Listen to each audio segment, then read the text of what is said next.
Inside Sport Chek's flagship location at West Edmonton Mall, it's the panel. Tom Gazzola, Bob Stauffer, Jack Michaels from the Oilers Radio Network. Gentlemen, the first 3-day break of the schedule for the Edmonton Oilers this season. Hard to believe considering we're 2.5 months into the season. How important is this for the team? I know they don't want to use it as an excuse. They're still 15, 12, and 5. But what does it mean just to have days off and to get the legs recharged a little bit? Well, hopefully what it'll mean is a strong finish to the first half of the season, which has been a grind both in terms of travel and in terms of caliber of opposition. I mean, after the Tampa Bay game on Saturday at home, it's not exactly an easy 3-day trip to round it out. You're in St. Louis, which has always been a tough out for the Oilers, though they did beat them at home earlier this season. Then Arizona, an unbeaten streak for the Coyotes that still hasn't been snapped. It's incredible. They've found a way to get 1 point out of 4, but the Coyotes have gotten 4 head-to-head in that series, and then finishing up with last year's Stanley Cup finalist, the San Jose Sharks. So it's a tough trip, but once the Oilers survive that gamut, I think they're going to come out of it. They're going to come out of it probably an above 500 club, probably within a point or two of first place in the Pacific Division, and they'll look forward to a schedule that, again, is more forgiving in terms of days off and also caliber of opposition in the second half of the year. I mean, in March, they're on the road for 3 days. Right. Columbus, the team that just beat them, has 16 games in the month of March. So there's light ahead for the Oilers. They've just got to find a way to get through this next 4 games. Bob, in recent years, we have not had the opportunity to talk about the Oilers being in the mix. They are in the mix right now, although they've had some struggles lately, a lot of one-goal losses. It's refreshing to talk about them being in the mix, is it not? And are some people forgetting the fact that they are right with the rest of the crowd? Well, they are with the rest of the crowd, Tom, but, it's interesting. I mean, you start the year 7-1, and you think, where are we going to be at the 32-game mark? Sure. And I think they'd be disappointed with the fact that they only won 8 of their next 24 games, though they did pick up 5 loser points during that stretch.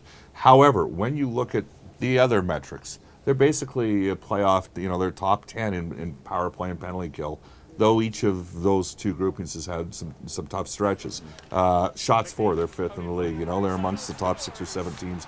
Goals for, they're 15th, 16th goals against, 15th, 16th in shots against, and save percentage. They're sort of right there as well. So when you look at that and then combine that with what Jack said about the fact that they have had a difficult compressed schedule and they might get an easier schedule as the season goes on with some more practice time to grow and develop the team, I think that's exciting for the group, and I think it should be exciting for the fans. And they've done so with injuries plaguing them, especially on the back end. Eric Grabo was activated finally. We saw Brandon Davidson back in action after missing 30 games. He played 7:49 of the first game of the season. Bob, Darnell Nurse is out. Let's talk about that back end situation. I know a couple guys are coming back, but what does the Nurse injury do? I think Darnell Nurse, I don't think you can underscore the importance of the emotional energy that he brings to the group. Look, he's Connor McDavid's roommate. I think he's a guy that is willing to do some of the more difficult, harshest things that fewer players today are capable or willing to engage in. So part of that is the emotional bond those two have. Right, they're buddies. Put it this way, like what happened with Connor McDavid and Brandon Manning in Philadelphia, do you think if Darnell Nurse was playing during that game, he would have gone for a little skate and basically whispered sweet nothings into his ear and said, "Smarten up, buddy"? That's an eloquent way of putting it. Yeah, I wouldn't have done that 5 years ago. But no, I really think that from that end, Brandon Davidson's got to get some games to get, and he didn't finish the year last year. Then he got hurt in preseason. He hasn't had a chance to play. There's a defenseman there, so in theory he can replace some of what Davidson's doing. But Davidson was almost perfectly slotted as a Nurse was almost perfectly slotted as a number 5 defenseman, and he brought energy to the group. So I do think they're going to miss him a bit. However, again, Peter Chiarelli has built a better and deeper defense. They've got Reinhardt and Osterley, who's finished the year here last year, down on the farm, that are options now that they're healthy down the road. How did Simpson look in his couple games? For me, he was fine. He's a smart player. He's another guy that at least is an organizational depth defenseman for it. So they're deeper in that area and more capable of withstanding the loss of an emerging player in Darnell Nurse. Well, and the other thing is you're talking about 2 different types of players. As Bob mentioned, Nurse has that emotional, nasty edge. He's a little bit more like Adam Larson in the sense he plays with a certain mean on.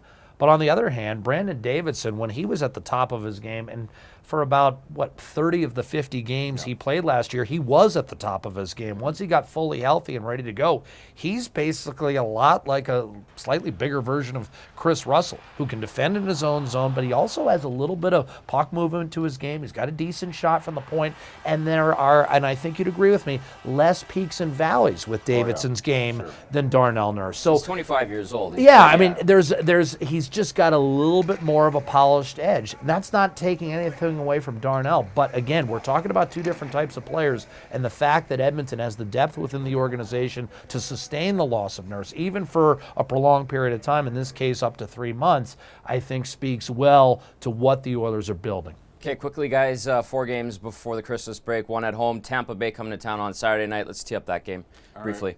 Sure. Well, it starts, you got to capitalize at home against an injured team. They're a beat-up team. They're going to be playing the night before.